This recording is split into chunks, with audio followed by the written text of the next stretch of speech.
스텔라데이지호 침몰 예상 지점에서 실제 선체의 잔해들을 발견을 했어요.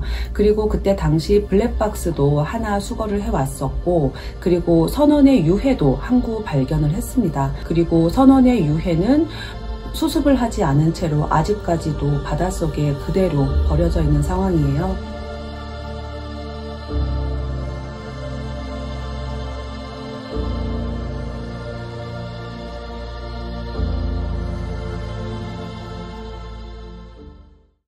저희는 스텔라데이지호 가족대책위 공동대표 허영주, 허경주입니다. 2등 항해사 허재용의 큰 누나이고 작은 누나입니다. 스텔라데이지호는 2017년 3월 31일에 남대서양에서 갑작스럽게 침몰했었던 한국의 화물선이에요. 한국의 폴라리스 쉬핑이라는 회사 소속의 철광석을 나르는 화물선이었고요. 브라질에서 중국으로 가다가 현지 시간으로 오후 1시 반, 한국 시간으로 밤 11시 반에 갑작스럽게 배의 2번 포트 쪽 좌현 쪽으로 침수가 되고 있다라는 카카오톡 메시지만 남기고 그 이후로 연락이 두절되었고, 침몰로 추정되는 상황에서 2019년 2월에 우리나라 해양 역사상 처음으로 심해 수색을 했는데, 스텔라데이지호 침몰 예상 지점에서 실제 선체의 잔해들을 발견을 했어요.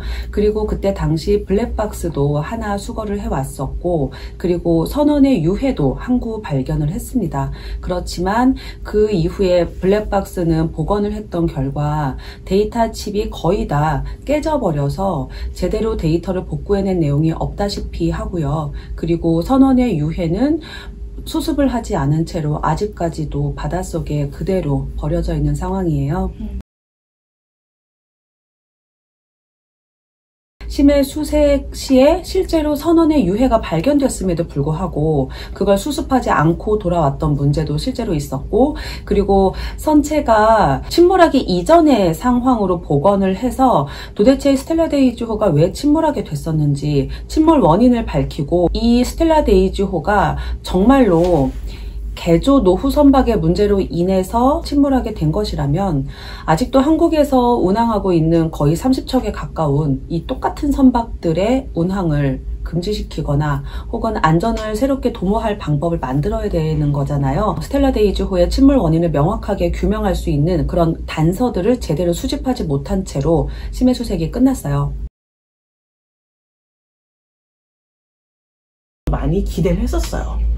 근데 막판에 이제 올 정규 예산을 편성하는 데 있어서 잘 되지가 않았던 거예요. 그 이유는 해양사고나 이런 참사가 날 때마다 이렇게 심해 수색을 하게 된다고 하면은 국가 재정에 너무 큰 부담이 되지 않냐, 뭐 이런 논리였다고 해요. 스텔라데이지호의 운항을 하고 있는 폴라리스 쉬핑이라는 그 회사는 한국의 회사이고, 그 회사가 당연히 이 부분에 대해서 당연히 책임을 져야 되는 것이고, 국가는 우선은 비용을 들여가지고 심해 수색을 한다고 해도 원인을 정확하게 조사한 다음에 그거에 대해 책임을 묻게 되는 폴라리스 쉬핑한테 구상권을 청구하면 되는 거거든요. 이제 정부의 기획재정부나 이런 곳의 반대로 인해서 잘 진행이 안 됐던 거죠.